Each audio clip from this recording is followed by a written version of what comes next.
In today's video, I'm going to teach you how to build a company wiki in ClickUp from scratch. We'll walk through creating a clean, maintainable knowledge hub your team can trust.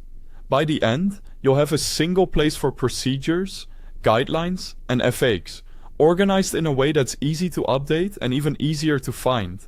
Start by opening ClickUp in your browser or desktop app and logging in. If you're deciding between web and desktop, the experience is very similar. The desktop app is great if you prefer staying focused without browser tabs.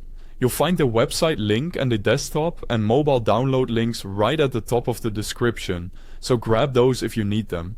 Next, create a dedicated space for your wiki. In the left sidebar, click Spaces, choose Add Space, and name it Company Wiki. Spaces are your highest level of organization in ClickUp, so using one space keeps your knowledge separate from project work, which makes permissions and navigation much clearer. Inside that space, set up folders to group knowledge by team or topic. Create one called Operations and another called Marketing. This structure helps people jump straight to the area they need, and it prevents a single catch-all folder from getting messy over time. Within each folder, create 3 lists to manage the lifecycle of your wiki content. Use active pages for information your team relies on right now, drafts for pages being written or updated, and archived for anything retired but worth keeping for reference.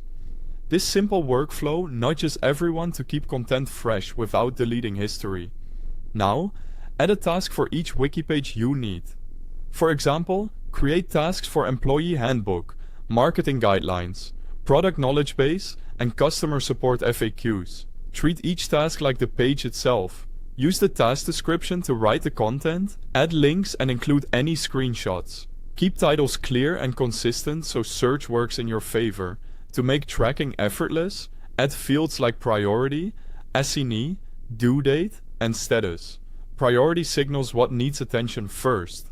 Assignee shows who owns the page, and due date keeps reviews on schedule. Set statuses such as to do, in progress, and completed to reflect where each page stands, and keep them updated as you draft, review, and finalize. Finally, monitor progress using list view for a clean spreadsheet style look, or switch to board view to see your pages move across statuses like cards on a Kanban. It's a quick way to spot stalled drafts and confirm what's active or archived at a glance. That's it. You now have a ClickUp company wiki setup to manage knowledge efficiently, making it easy for your team to access and maintain important information. Thanks for watching.